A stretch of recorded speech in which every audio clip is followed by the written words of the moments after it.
गुज़िश्ता 50 सालों में पाकिस्तान में करप्शन का खात्मा क्यों नहीं हो सका, किस तरह से मुमकिन है, और अगर ये करप्शन और रिश्वत के कल्चर को ख़त्म नहीं किया जाता तो उससे मईशत पर फिर आने वाले दिनों में क्या मनफी असरात मुरतब हो सकते हैं। डॉक्टर नदीमुल हक साहब, वाइस चांसलर हैं पाइट के, हमारे साथ मौजूद हैं। डॉक्टर साहब, बहुत शुक्रिया प्रोग्राम के लिए, आपने वक्त निकाला। जिस तरह चीन की अभी मिसाल दी, पूरा वहाँ का एक जो ढांचा था, किस तरह से वहाँ तब्दील हुआ, रिश्वत का वहाँ खात्मा हुआ, किस तरह से एक बड़ी सुपर पावर के तौर पर, बड़ी इकनॉमिक पावर के तौर पर चीन सामने आया, तो उस मॉडल को क्या पाकिस्तान में अपनाया जा सकता है? जो हमारा माशरा है, जो यहाँ का एक पॉलिटिकल सिस्टम है, उसमें क्या रुकावटें हैं अगर हमें एक तरक्की याफ्ता कौम बनना है माशी एतबार से? देखिए, जो कल डॉक्टर यांग से बात हुई और हम रोज पीआईडी में बात करते हैं, कोई किसी का मॉडल कॉपी नहीं कर सकता। बाप भी बेटा भी बाप का मॉडल कॉपी नहीं कर सकता। तो हम किसी और मुल्क का कॉपी नहीं कर सकते, हमें अपना मॉडल बनाना है। वो भी यही कह रही थी कि चीन ने जो काम किया है, बहुत तहकीक है कि चीन ने जो काम किया, अपना सिस्टम बनाया, अपना तरीक़ेकार बनाया, उसमें वो आगे निकल गए। उनका तरीक़ेकार क्या था? बड़ी सिंपल बात है, 2-3 सिंपल बातें। एक तो मेरिट, उनका जो भी ऊपर आता है बंदा, वो मेरिट का होता है। उसने कहीं ना कहीं जोर लगा के अपनी वर्थ प्रूफ की होती है, फिर वो प्रमोट होता है। शी जिनपिंग जो है, बड़े जगह काम किया है। लंग जियाओपिंग आपको पता है, वो तो रेवोल्यूशन में भी था। दूसरी चीज जो बहुत जरूरी है उनके यहाँ, कि वो तरक्की पे अपनी सोच रखते हैं और अपनी सोच के ऊपर काम करते हैं। जैसे उसने डेंग जियाओपिंग ने कहा था, स्पीक ट्रूथ टू फैक्ट्स। तो देखते हैं हो क्या रहा है, और फिर वो जनाब सोचते हैं कि हम इस पहले मसला क्या है, फिर मसले का हल कैसे ढूंढेंगे। तो एक तो अपनी सोच चाहिए, फिर अपनी मेरिट चाहिए, फिर तीसरी चीज जो चाहिए कि अपने प्रॉब्लम सॉल्विंग में एक बोल्डनेस चाहिए कि गलती की जो गुंजाइश होती है। चीन से बड़ी गलती हुई है, फैमिन भी आया है, सब कुछ चीन से बड़ी गलती हुई। ग्रेट लीप फॉरवर्ड भी थी, कल्चरल रेवोल्यूशन भी थी। उन्होंने हर गलती से सीखा है और आगे गए हैं।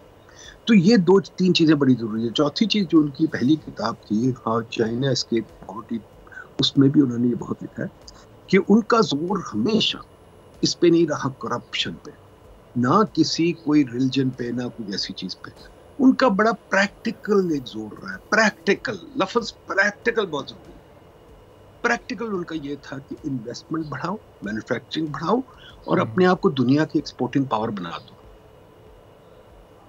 सही। तो डॉक्टर साहब, ये एक विजन चाहिए होता है इस सारे ढांचे को तब्दील करने के लिए, एक मॉडल बनाने के लिए। तो ये क्या पाकिस्तान में वो पॉलिटिकल विजन है? आपको वो विजनरी सोच नज़र आ रही है? और अगर है तो फिर क्या इंटेंशन और विल का इशू है कि यहाँ कई दहाइयाँ गुजर गई हैं, हम करप्शन के खात्मे की सिर्फ बातें तो सुनते हैं, लेकिन अमली तौर पर तो हमें कहीं कोई इकदाम होते नजर नहीं आते। देखिए जी, पहली चीज तो मैं कहूँगा, हम करप्शन से पीछे हट जाए। करप्शन अमेरिका में भी है, चीन में भी है, पूरी दुनिया में करप्शन है। करप्शन सिर्फ पाकिस्तान में नहीं है, इंडिया में भी है। हमारा जो सबसे बड़ा प्रॉब्लम है, हम सबसे ज्यादा मातम करते हैं करप्शन पे। हम बिजली चोरी भी अपने आप को कहते हैं, हम अपने आप को चोर, करप्ट, गंदे हर किस्म के लोग कहते हैं। तो हम बन भी गए, क्योंकि अब हमें इज्जत ही कोई नहीं रही, तो हम करप्शन चोरी पे लगे हुए हैं। बाकी दुनिया में भी काम होते ही यार, चलने दें। जो विजन की आपने बात की, बिल्कुल हमें सही बात है। इस मुल्क में विजन ना कभी थी, ना कभी हुई है। हमारा कोई लीडर विजनरी नहीं है, हमारी कोई इंटेलेक्चुअल भी विजनरी नहीं है, हमारी कोई सोच भी विजनरी नहीं है। आप देखें कितनी किताबें विजनरी लिखी गई हैं इस मुल्क में, कोई नहीं। कितनी तकरीरें विजनरी हुई हैं, कोई भी नहीं। अगर हमारे जो अच्छे लीडरान भी हैं, वो सिर्फ गालियां देते हैं, विजन तो कोई नहीं बताते। या विजन बताते तो पुरानी विजन बताते हैं, पता नहीं कितने हजार साल पहले। तो इस तरह तो काम नहीं चलता। आगे की विजन कोई नेविगेट नहीं करता, कोई बताता नहीं कि भाई काम करो, मेहनत करो। फॉर एग्जाम्पल देखें, मैं अभी सरकारी दफ्तर में बैठा हूँ, 4 बजे सब चले गए घर, कोई नहीं बैठता। मैं जब अमेरिका में काम करता था 30 साल IMF में, तो सब बैठे होते थे, 6-6 बजे, 8-8 बजे तक बैठे होते थे, क्योंकि लोगों को शौक था काम करने का। मैं यहाँ लोगों से रोज पूछता, तुम्हें शौक है काम करने? कहते नहीं जी, हंस के कहते हैं, बड़ा कहते हैं। तो डॉक्टर साहब, ये विजनरी लीडर्स फिर ये आएंगे कहाँ से? क्योंकि पब्लिक के पास फिर चॉइस क्या रह जाती है? जो पॉलिटिकल पार्टीज आपके पॉलिटिकल सिस्टम में होती हैं, उन्हीं को पब्लिक इलेक्ट करके, या वो जिस तरह भी वो बरसर इख्तिदार आ जाते हैं, वही लोग फिर आगे अगले 5 साल या 3 साल या 4 साल हुक्मरान रहते हैं। तो जब विजनरी लीडर्स हैं ही नहीं, तो इसका मतलब पब्लिक के पास भी कोई ऑप्शन नहीं है, और फिर इस मुल्क की फिर किस्मत बदलने की भी उम्मीद ना लगाएं हम। देखिए जी, पब्लिक भी कोई इनोसेंट तो नहीं ना इस मामले में। अगर पब्लिक विजनरी लीडरशिप डिमांड ही नहीं करती, अगर पब्लिक को सिर्फ ये शौक है वोट एंड फॉरगेट, और वोट करके हम फिर सो जाएंगे 5 साल और फिर हम इंतजार करेंगे 5 साल के बाद फिर वोट करना, तो फिर I am afraid the public deserves what it gets, and the public को कोई उम्मीद नहीं होनी चाहिए। अगर पब्लिक सोचती है कि डेवलपमेंट ऐसी चीज है कि खनसामा उनके सामने खाना पका के रखते वो सिर्फ खाएंगे, तो यार डेवलपमेंट रेस्टोरेंट तो नहीं है कि मेन्यू से आप चूज कर लें। डेवलपमेंट तो मेहनत का काम है, कौम को खुद इन्वॉल्व होना होता है, कौम को खुद देखना होता है। अगर आपके पैसे ज़ाया हो रहे हैं आप बोलते ही नहीं, मीडिया बोलती ही नहीं है। मीडिया दूसरा भी होता है, हेडलाइन लगा दो फिर 3 पॉलिटिशियन को बैठो और लड़ा दो। भाई हमारे कहाँ शऊर है? हम जब कोई अच्छी बात करते हैं, कोई बात करते हैं पैसे ज़ाया होने की, जैसे हम बात करते हैं सरकारी गाड़ियाँ घर क्यों है भाई, उस पर तो कोई हेडलाइन नहीं आप लगाते। आप लोगों को अगर मैं कहूँ आओ चलो यार सरकारी घर आके जरा उनका कैमरे से फोटो तो लो, आप ले नहीं सकते।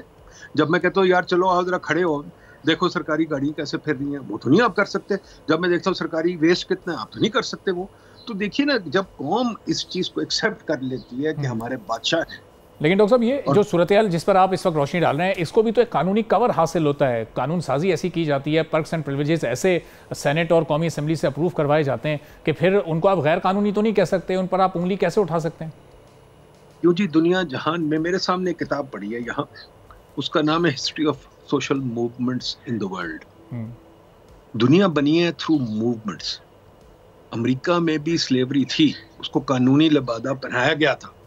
अमेरिका ने क्या किया, उसको उड़ा कर रख दिया, जंग भी लड़ी। बरतानिया में था, औरतों को वोट्स नहीं मिलती थी, उन्होंने उड़ा दिया। पब्लिक ने डिमांड की तो उड़ा दिया। लीडरान कभी नहीं उड़ाते। लीडरान तो आपके पावर के भूखे होते हैं, उनको बेचारों को क्या पता, उनको तो सिर्फ प्रोटोकॉल चाहिए, उनको तो यशी चाहिए। पब्लिक को बताना होता है भाई ये काफी हो गई। और अगर पब्लिक नहीं बता सकती तो फिर आई एम अफ्रेड कुछ नहीं मिल सकता। तो ये पब्लिक इनोसेंट नहीं है, चूची नहीं है। ये जो आप कह दे पब्लिक को है, पब्लिक बेचारी क्या करे, उसको क्या करे, आई एम सॉरी, अगर पब्लिक में शऊर नहीं तो फिर जनाब और जूतियां पड़नी चाहिए। बड़ी अच्छी बात है। सही। तो अब इसका मतलब डॉक्टर साहब कि ये जो IMF के अभी 24वें प्रोग्राम में जा रहे हैं, इसके बाद 25, 26 और पता नहीं ये लिस्ट कहाँ तक जाएगी। IMF के चुंगल से भी हम नहीं निकलने वाले, हमारी जो इकोनॉमिक ग्रोथ है वो भी कोई खास नहीं होने वाली। ये हम अपनी GDP को 2, 3, 4 के इर्द गिर्द ही घुमाते रहेंगे। तो अगले 5 से 10 साल का मंजरनामा भी फिर आपको यही नजर आ रहा है? मेरा तो ख्याल है 30-40 साल का मंजरनामा यही है। देखिए IMF जो है, मैं 30 साल IMF में काम करता रहा और मैं हर टीवी प्रोग्राम में कहता हूँ IMF एक इमरजेंसी वार्ड है। आपका अगर कोई रिश्तेदार इमरजेंसी वार्ड बार बार जाता हो तो आप उसे क्या कहेंगे? आप कहेंगे या तो तू पागल है, या तेरी कोई जेनेटिक डिफेक्ट है, या तेरा कोई बहुत बड़ा प्रॉब्लम है, तू अपने आप को ठीक कर। और अगर वो क्या कहते हैं बार बार जाता है कि उनको खाता बहुत है, उसको शौक कोई नहीं एक्सरसाइज करने का, उसको शराब भी पीने का शौक है, ड्रग्स भी लगाता है, तो आप उसको क्या कहेंगे? आप कहेंगे छोड़ो यार इसको, तो पागल। हम वो कौम है जो ड्रग्स भी लगाती है, जो शौक भी अपने पूरे करती है। हम IMF के पास बार बार जाते हैं इस वजह से नहीं कि हमें कोई मुसीबत पड़ती है। हम इतना कर्जा क्यों लेते हैं, मुझे बताइए। आप मुझे बताइए, टीवी वाले आप क्यों नहीं मुझे बताते कर्जा हमने इतना क्यों लिया? हम बताते हैं आपको कर्जा बिल्कुल हमने गलत लिया। क्यों लेते हैं हम कर्जा? अब फिर लेने जा रहे हैं कर्जा। अब आप मुझे कह रहे हैं सऊदी अरेबिया के इन्वेस्ट करेगी। अच्छा चले, सऊदी अरेबिया इन्वेस्ट कर देगी, बड़ी अच्छी बात। आपने इंट्रोडक्शन का बड़ी अच्छी बात है। तो अगर सऊदी अरेबिया इन्वेस्ट करेगी तो क्या वो पैसे वापस नहीं मांगेगी? अगर कोई बंदा इन्वेस्ट करता है तो ये बाय डेफिनेशन है कि अगर वो 100 रुपया इन्वेस्ट करेगा तो 200 वापस लेके जाएगा। तो जब वापस लेने की वक्त आता है तो उस वक्त आप रोक पड़ते हैं कि नहीं वापस ना लेके जा। भाई आप फिर मांगते क्यों अगर वापस नहीं कर सकते? मांगने का बड़ा शौक है, वापस करने का शौक। लेकिन डॉक्टर साहब पहले जो हम सऊदीया से या दीगर ममालिक से कर्ज लेते थे अपने रिजर्व्स को बढ़ाने के लिए लेते थे कि हमारे रिजर्व्स एक मखसूस उनका एक वॉल्यूम नजर आए। अब तो इन्वेस्टमेंट की बात हो रही है, तो आपको नहीं लगता कि एक स्टेप आगे गई है गवर्नमेंट, थोड़ी सी पेशरफ्त हुई है और ये एक पॉजिटिव पेशरफ्त है? बिल्कुल गलत बात है। अभी देखें वो टेलीनॉर भी नाराज होकर निकल गई है, बहुत सारी कंपनियां नाराज होकर निकल गई है क्योंकि आपने उनके प्रॉफिट्स रोकने देते नहीं। चीनी भी रोते फिर रहे हैं कि भाई हमारे प्रॉफिट तो दो, हमारे प्रॉफिट तुमने रोक के रखे हुए। ठीक है, ये कहना कि आप जनाब पहले भी आप ये गलती करते थे। रिजर्व तो आपके कभी जिंदगी में नहीं बढ़े। प्लीज फिगर्स देख लें, आपके रिजर्व जो 3 महीने IMF कहता है मिनिमम रिक्वायरमेंट होती है, आपके मेरा ख्याल बमुश्किल 2 साल या 3 साल 3 महीने से ऊपर गए reserve. 3 months of imports, 3 months of import से आपके रिजर्व शायद 2 या 3 साल गए ऊपर, वरन नहीं गए। तो रिजर्व तो हमारे कभी बिल्डअप ही नहीं हुए। नंबर 2, जो फॉरेन इन्वेस्टमेंट हम मांगते फिरते तो फॉरेन इन्वेस्टमेंट पे प्रॉफिट जाने होते हैं भाई। तो जरा सोच ले कि हम कर क्या रहे हैं। हम जल्दी में होते हैं पैसे मांगने के लिए, भाग जाते हैं इधर उधर मुल्कों में पैसे मांगने के लिए, पर डोमेस्टिक इन्वेस्टमेंट जब नहीं हो रही तो पैसे क्या मांग रहे हैं? डोमेस्टिक इन्वेस्टमेंट तो सब 13 या 12% में बैठी हुई है। 12% ऑफ GDP डोमेस्टिक इन्वेस्टमेंट कोई नहीं कर रहा, कोई नया कारोबार नहीं आ रहा। आपकी पिग्मी कंपनीज है, छोटी छोटी कंपनीज है, बोनी कंपनीज है। बोनी कंपनी से क्या तरक्की होनी? टाटा को देखे 360 बिलियन की है। आपकी जो है OGDC सबसे बड़ी कंपनी है, सरकारी कंपनी, $2 बिलियन है। $2 बिलियन आजकल क्या रकम है? $2 बिलियन तो एलन मस्क टाइप बंदे हमें फेंक देते हैं। $2 बिलियन तो बच्चा लिए फिर रहे। तो $2 बिलियन की आपकी कंपनी है, कंपनी क्यों नहीं आपकी बड़ी होती? ये हमें सोचना है। कंपनी क्यों नहीं बड़ी होती? हम इससे बात कर चुके हैं। बाबू कंपनी चलाना चाहते हैं, बाबू हर किसी को तंग करना चाहते हैं, परमिशन देना चाहते हैं, डॉक्यूमेंटेशन वगैरह वगैरह। तो कौन ग्रो करेगा? यहाँ सब बेचारे डरे बैठे हैं। वो कहते हैं चलो यहाँ से बाहर निकलो, दुबई जा रहे हैं, और आप कहते हैं कोई और आके इन्वेस्ट करे। यहाँ के लोग दुबई जा रहे हैं, वो लोग यहाँ आके इन्वेस्ट करें। ये तो मुझे समझ ही नहीं आती। इस पर कौन सोच रहा है? कौन सोच रहा है? कोई भी नहीं सोचता। हम लोग सोच के वो क्या कहते हैं, मफलूज है। हम सोच नहीं सकते। चाइना एक सोचने वाला मुल्क है। जहां तरक्की होती है वहां इधर से तरक्की होती है, सोच से, पैसे से नहीं होती।